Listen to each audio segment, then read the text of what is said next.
of the things we find with bakkie builders, often once they get close to being completion or to completion, they request or demand their last payment without completing a snag list, and then they disappear forever.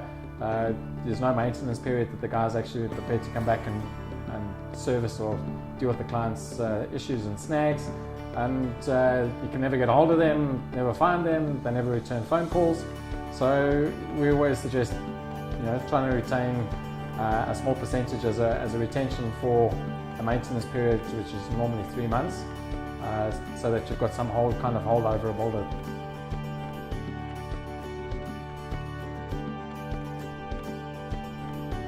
Obviously, in the building process, you're going to have variations and changes.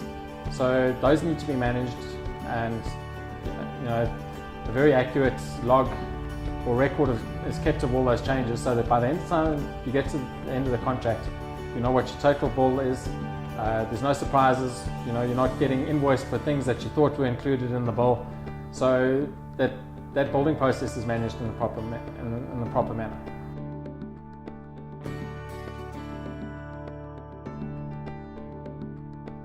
A typical example of looking at time is that when a builder comes to you and says to you he's looking at a 10-month building process, we would rather say to you budget for 12 months, because there are going to be delays, whether it be weather related or you need additional time because you've now changed the scope of works.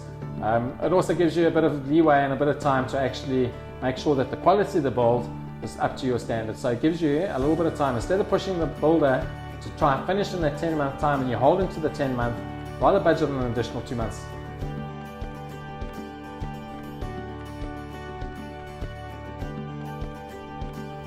When coming to sign a quote or a contract with the client, we always recommend that you don't want something signed on the back of a cigarette box, which has got no details. You want to have VAT registered numbers if your contract is registered.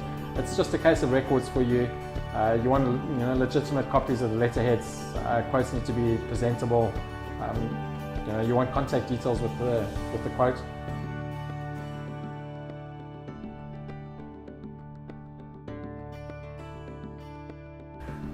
The tip we give potential clients is that to go check up on a builder if he's VAT registered. You go onto SARS's website, sars.co.za, take the VAT registered number that he's given you, go legitimately check that registered number is actually registered against him as the company. It'll straight away tell you whether he's a legitimate builder or a legitimately registered VAT vendor. If he's not a legitimately VAT vendor, then he's not allowed to be charging you VAT.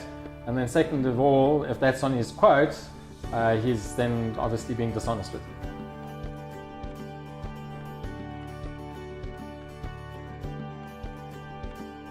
you. We say to clients, once a payment or a deposit's been paid to a builder, request a receipt from him. What it does is actually gives you a paper trail, so that you can see for your own records that he's actually acknowledged that payment's been made to him. So there's no disputes coming back to you later on that he never received payment.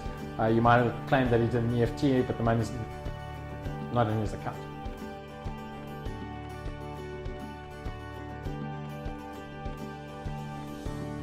What we say to people is, when you select your builder, make sure that he's reliable. If someone, for instance, cannot get to site on a particular day for any what reason, a simple phone call is all that's needed to say, listen, I've run into a problem, I'm not going to be there today for X and X reason. Honesty up front goes a long way with the relationship down the line. If you've got a builder that doesn't come to site for any reason, for a particular day, doesn't phone you, you can see that you're going to have a breakdown in relationship going forward.